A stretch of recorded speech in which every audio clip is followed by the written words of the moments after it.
All right, guys. I'm Elijah here, back with Bottom of the Ninth podcast. Today, we are here with Coach Zach Luevanos. Is that how it is? Luevanos with 12 baseball. And we're here with Mike Sanchez with the store. So welcome, Zach. How you doing, man? Doing good, bud. Thanks for having me on this morning. For sure. So tell us a little bit about yourself, man. Where are you from? I am from Corpus Christi. Okay. I graduated high school from Corpus Christi Carroll in 2008.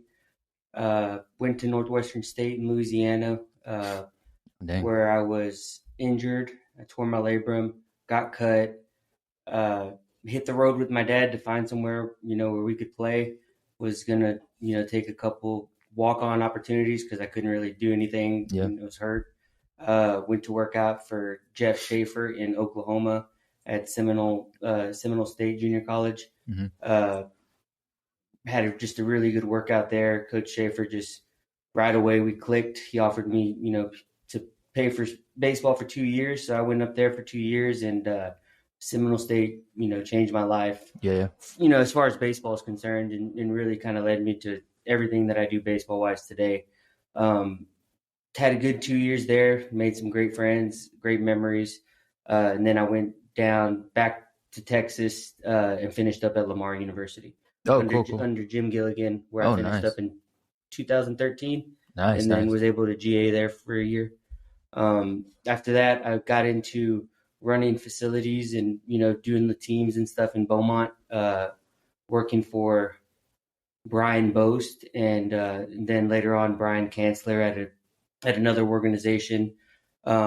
Really got burnt out on the select baseball side of it. Yeah.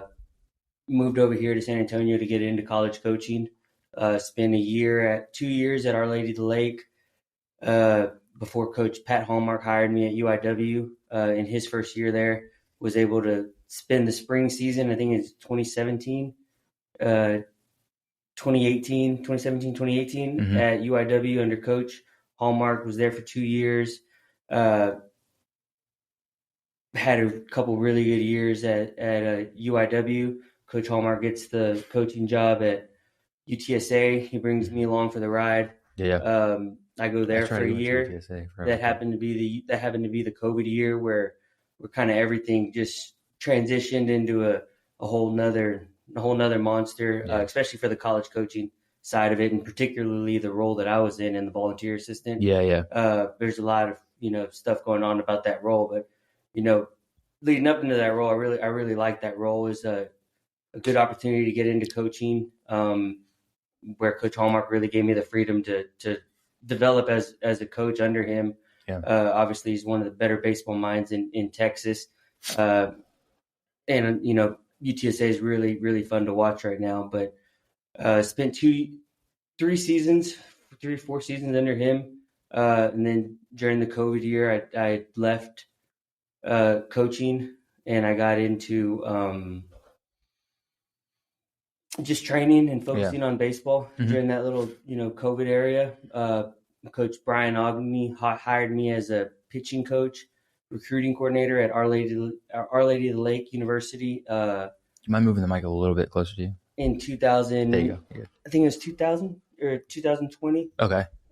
Spent a year there where we set, couple school records. Yeah. Went to the first regional over there in in Tennessee, where we faced, Faulkner before being eliminated. It was a really good experience. Right after the season, got a phone call from Kevin Hodge and Zach Dillon, who was there, who's now at Baylor, asking me if I wanted to come on board and grow the 12 baseball brand here in the South Texas, San Antonio area. Just with my experience with 12 baseball up until then, it was kind of a no-brainer decision for my family and I to jump on board, and it's been one of the better decisions I've made since. Nice, man. Awesome. You got a pretty big catalog there. Dang, it's been everywhere. I don't, I'd like to be off a little more. I'd like to, grind nonstop. I'd like to grind nonstop, but I really enjoy being with my family. Yeah, I feel that. Yeah. Coaching for Coach Hallmark, it's not fair to the family because of how much I enjoyed it, but it's 90% baseball and it's 10% family. Yeah. I really believe that jumping onto this side of it in the private sector and with the well-established program, it's turned into, because of the opportunities, turned into about 90% family, and then 10% baseball. Because you saw a flip there towards the end. Yeah, I feel that. So, man, so you were a pitcher, yeah? I was a catcher. Oh, you were a catcher, but you went on as a pitching coach. Yeah, I just kind of. I guess as a pitcher, a catcher, it kind of it gives you that avenue. But man, if you want to move up in the college ranks, you got to kind of be a Swiss Army knife. You got to feel comfortable, and it gave me a good opportunity to kind of add pitching to my resume earlier in my career than a lot of guys do. I know Coach Hallmark did it later in his career. Coach Shepard did it later in his career. I think at some point everybody, tries to get into different areas. Experiences in the dugout. Cool. So it wasn't until 2020 you got with 12, right? Or was it 21? 21. 21. It was last August. Cool. All right. So tell us a little bit about 12. I know, like, I've been personally out of select baseball for like a really long time. I don't know. I'm like back when like lights out was still a thing. Like that's how old like my mind is with select. Like there's so many different teams going on. So tell us about 12, how that got started. Because I know y'all are really growing. Because y'all are at College Station, Corpus, Houston now, and now in San Antonio.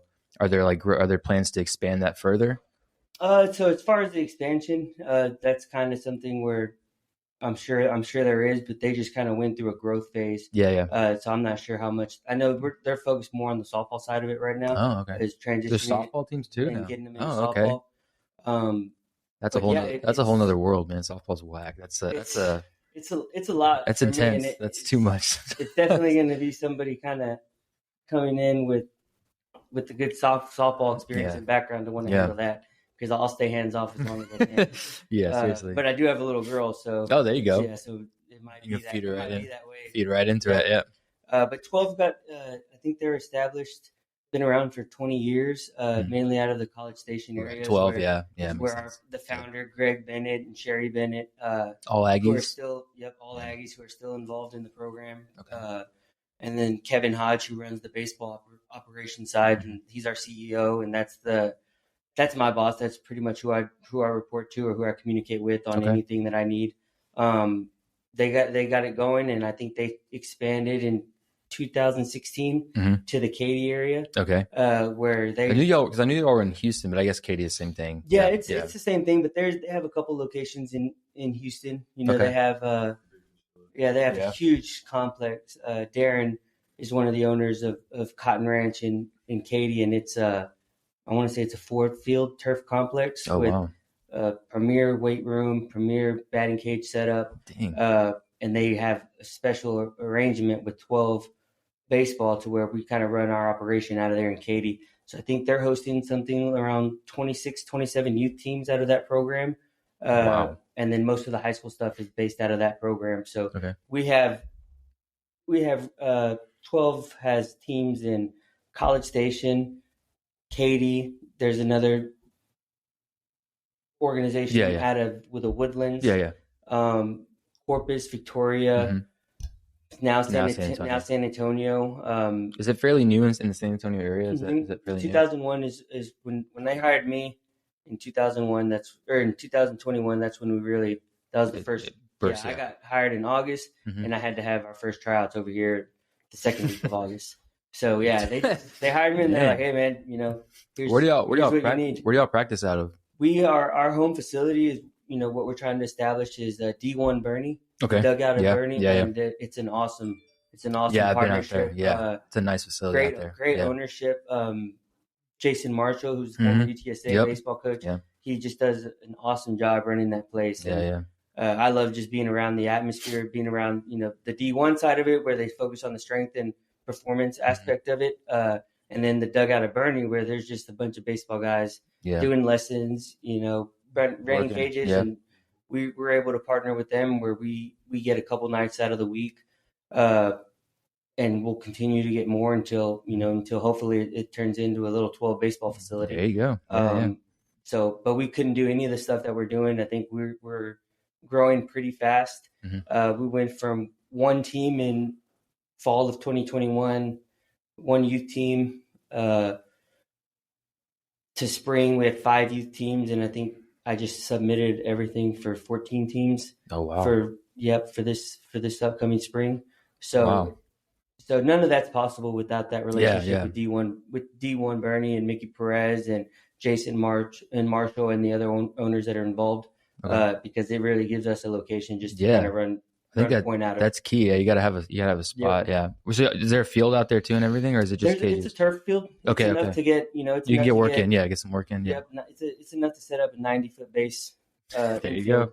Where we can make throws across. Yeah. Every now and then, a ball sails and it's gone. Yep, and somebody's not happy. You can break a window, but it's a good setup. Nice, man. So tell us a little bit more about you. So you played all the way through. You said you graduated in 2008. You said from Lamar. High school, 2008 from Corpus Christi. Carroll, and then you graduated in 2013 in Lamar. So when you finished playing, I know you said you tore your labrum. So that injury, did that set you back at all in your playing days? Or I mean, did you come back? Did you get the surgery and everything, and then come back strong? I did. I did a rehab program that they had suggested. If I were to go back now, I think I heard it maybe a month into my fall freshman year. Oh wow, it was quick. And I didn't get surgery until April, based off of they wanted me to kind of go through. They don't want to cut you right away. They didn't. And if I were to go back, or if somebody were to have this injury and I was on the coaching side of it, I would just tell them to knock it out, because I could have maybe been back in time for that summer season instead of missing out. Prolonged, So that was kind of a setback, but being that redshirt year is probably one of the better decisions that I've ever made.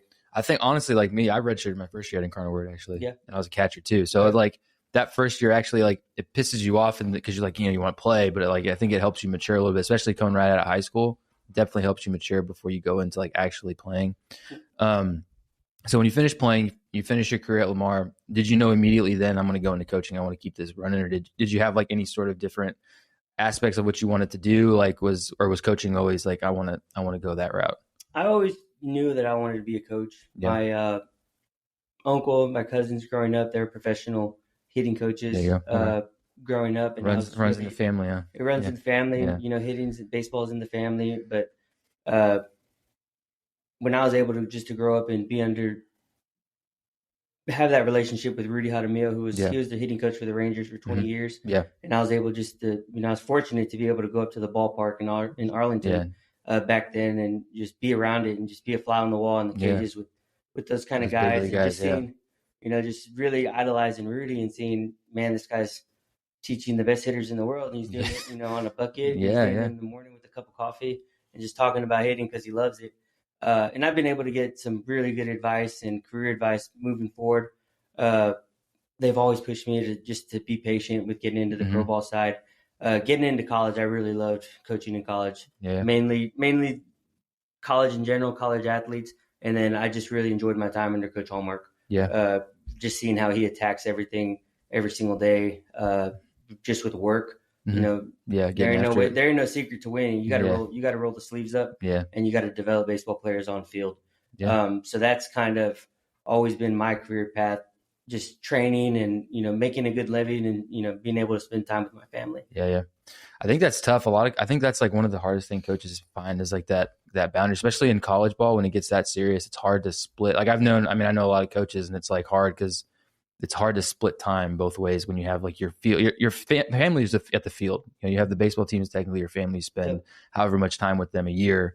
Then you have to go home and do that. And sometimes it's hard to separate the two. Do you find that hard? I know you said you flipped. You used to be 90 baseball, 10 family, and you decided to make that flip. That's pretty big, man. The flip's been awesome. You miss it every day, but it's a good trade-off, I'd say. The 12, just being able to bring in a quality brand and which attracts quality athletes and good families. It really helps kind of bridge the gap on, going to the ballpark every day with the team that you helped recruit and players that you're just around every single day. So it's kind of, there's pros and cons. But, there's nothing better than, being able to go, see my son and my daughter every single day now. Nice, man. That's good. That's great. So I know you say you've kind of hopped around the coaching area. So you coached at Our Lady of the Lake, went to UIW, and then you went back to Our Lady of the Lake later in your career? Yep. Is there a reason? Is there something that drew you back to that program? I know they're fairly new. I think they started in like 16, right? Or it was 14. It was my relationship with Brian Ogney. Okay. Before I left Our Lady of the Lake, originally he had just been hired as the head coach. Okay. So throughout my time at UIW and at UTSA, you still have those relationships with the coaches because you lean on them for players, you lean on them for, Coach, I need some camp workers. Coach, have you seen this kid? Coach, what's going on? How are you? You just kind of, you keep that relationship with him. And when he had that pitching coach job, because I had been fairly, focused on outfielding positions, catching, hitting, had been my primary focus early in my career. When he had that position to be a pitching coach and a recruiting coordinator, that's really what drew me back to Our Lady of the Lake, is being able to go get that experience, put that on my resume, and then, the plan was to jump around after that. Do a good job there and see how I can move up the ranks. Just see where you fit. Yeah, that makes sense. Cool. So I know you've coached under a lot of really great coaches. I mean, Hallmark, and then, Marshall and all those guys who coached at a pretty high level. Is there something that you try to take away from each of these coaches and implement into your own coaching style? Is that something that you'd say you do? It is. One of the better coaches that I've been around is my high school coach in Corpus, Lee Yeager, and he's just a consistent winner down there. Yeah. I don't care where he's coaching. He can coach find a way. He can coach the bottom of the barrel program, and he'll go in there and he'll get the parents and he'll get the community around it, and he'll go out and he'll spend his time recruiting middle school guys. Whatever coach has to do to be successful, he's going to do. Yeah. I kind of saw that work ethic early on, going into college, and then at Northwestern State, it was great, but when I went to Seminole is really when I was under some coaches that really were life changers for me. Yeah. Jeff Schaefer, just being a good Christian man that he was, and Mark Allen, who, is one of my close mentors today. I think he spent a ton of years in minor league baseball as a pitching coordinator with the Indians and with the Giants, and now he's the pitching coach at University of Illinois. But just having somebody like that to be able just to lean on and learn from, and then still with every single one of my athletes, and then being around Coach Hallmark, being around Coach Ogney, everybody has just something different that they do. One of the best coaching advices one of the best coaching lessons that Pat ever gave me was, man, I don't want you to be Pat Hallmark. I don't want you to be Ryan Aguayo, Scott Shepard. He's like, you got to learn how to be Zach Luevanos. Yeah. And every single day it was a message like that. Like, how would you do it? How would you handle it? How do you want people to, to think about you? Yeah. So that's, learning to be yourself and develop as a coach, and not copycat. Yeah. But take it and kind of flip it on your own words. Man, there's things that Coach Hallmark and that Mark Allen, that Lee Yeager and Jeff Schaefer, Jim Gilligan at Lamar. There's things that, experiences that I was able to go in with them, and they'll be with me for the rest of my life. Yeah. Some of the stuff that they taught me in the sixth inning of a game, just little messages here and there. Yeah, I'm talking about with my 5-year-old son, who I'm trying to teach to love the game. Because I think that out of all those guys that I play for, is the one consistent thing is they loved it. They loved what they did. Yeah. They loved what they did.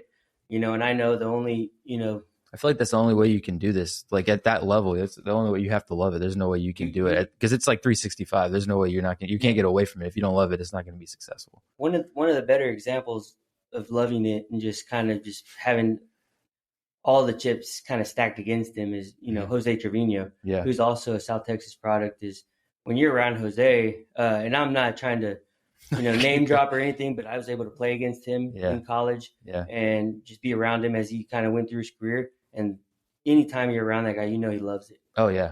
So I think the only shot you get those vibes just talking to him about baseball in general. His face just lights up whenever he's talking about the game. So you feel it. Yeah. And the guys that move up and the guys that continue to play, they just love it. They love just getting after it every single day. You see it in kids that you coach. You see it in, kids that are successful at the highest level, that they have it in common. Some are harder on themselves than others, but they love it, So I think that if I'm able to take that same thing from those coaches, from my experiences, and I'm able to teach my son how to love the game, it's the only shot he has. Yeah. He's got to love it. So I got to ask, how do you know this bum over here? How do you know this guy? How'd you get this guy? So when Mike came on board, when I first got the job with 12, Abel was currently coaching for Tess and Garrett Tully, which is Mike's dad, and I like Coach Abel. I like him a lot. He used to give lessons in the cage next to me at the old Tess facility, which is now KT Lane.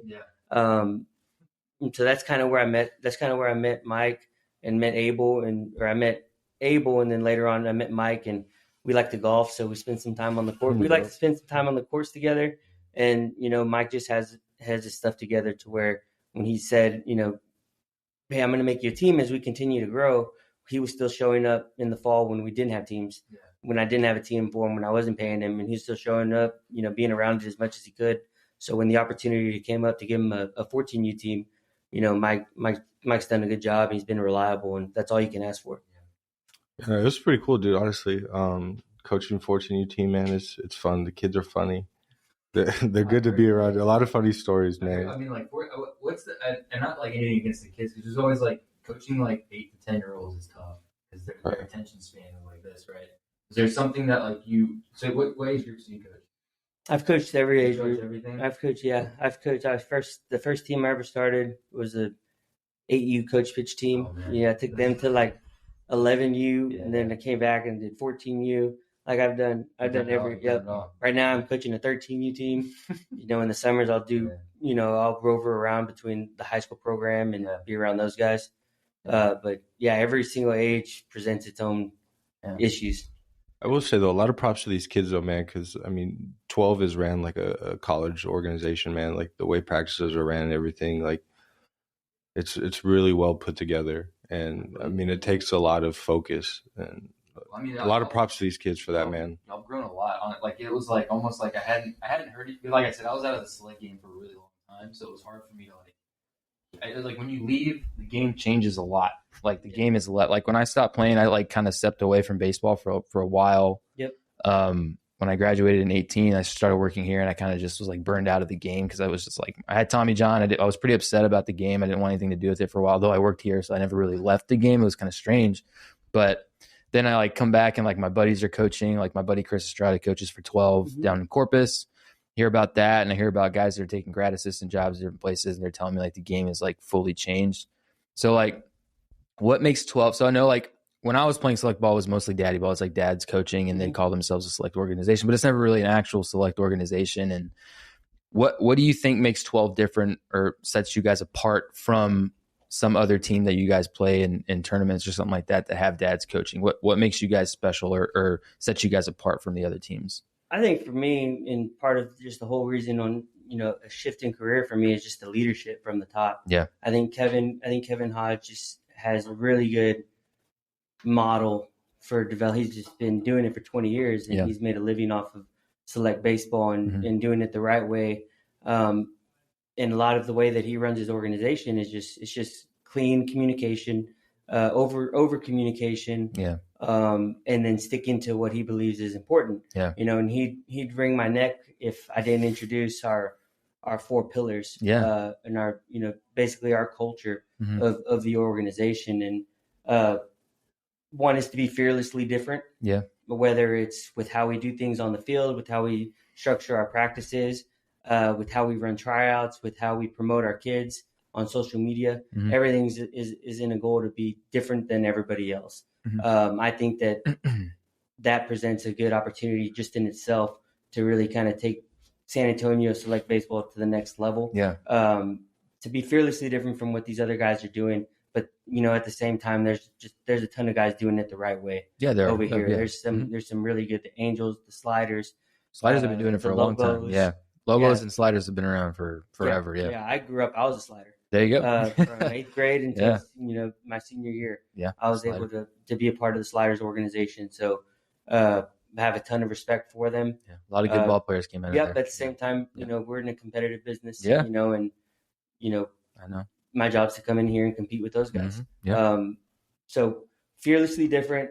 Focus on what's important. Right, winning's not so much important. Bringing in the right families, bringing in the right players. Bringing in the right coaches to make sure that, it ain't just about, we all want to win, but it's about developing young men past the game. Yeah. Maybe for that moment, maybe for that 5-minute period is we're able to talk to a kid and impact their lives a way that, because they can open up to us because we're around them on the coaching side of it.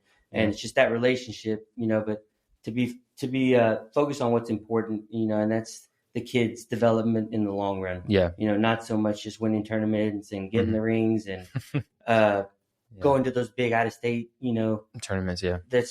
I don't feel like some parents really like it, but man, I don't feel like that's important. You got to do that stuff later on. Yeah. So, like you have to do it. Pursuing excellence, whether it's community fundraising, just expectations of our players, expectations of our families in game, around practices. Yeah. I think we can develop better baseball players if we pursue excellence, all around, in how we run the business and how we grow the organization, and to be consistent. Yeah.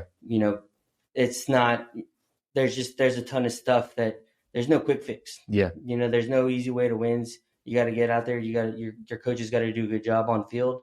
And then my job is to continue to bring in good coaches who I can trust on field. Yeah, no, that's huge, because I think like there are some teams that do that, and there's a lot that don't, and they're just out there for either to get paid, to expose their kids. Oh, my kid's a stud, and they're gonna go make all these teams. But you guys sound like you're doing the right way, man. Honestly, because there's not, especially when I was growing up, it wasn't like that. Yeah. Because until like I started playing with like the South Texas Mart, we're not even an organization anymore at the time, or we were at the time, but it turned into something like that where it was no longer, that's why it disbanded. It was no longer about the player. It was about who's going to get paid. And we didn't have a lot of coaches like, you guys are doing it right. Texas Sliders did it right. You guys did it the right way. Yep. So kind of going back into select ball here. So you played obviously with the Sliders. Mm-hmm. Do you think that, and I've heard this so many times, I've heard it like that select ball is not really select ball anymore. It's whoever can pay. If you can pay, you're going to play, right? That's kind of what it changed into for a while. At least, I don't know if it's, like I said, I've been out of it for a minute, so it may have changed. Do you think that it's still like that, or has the select baseball world made an evolution towards back to where like these are the best of the best players, best of the best are going to be on the field, that kind of deal? I think, the more that the organizations grow, the more that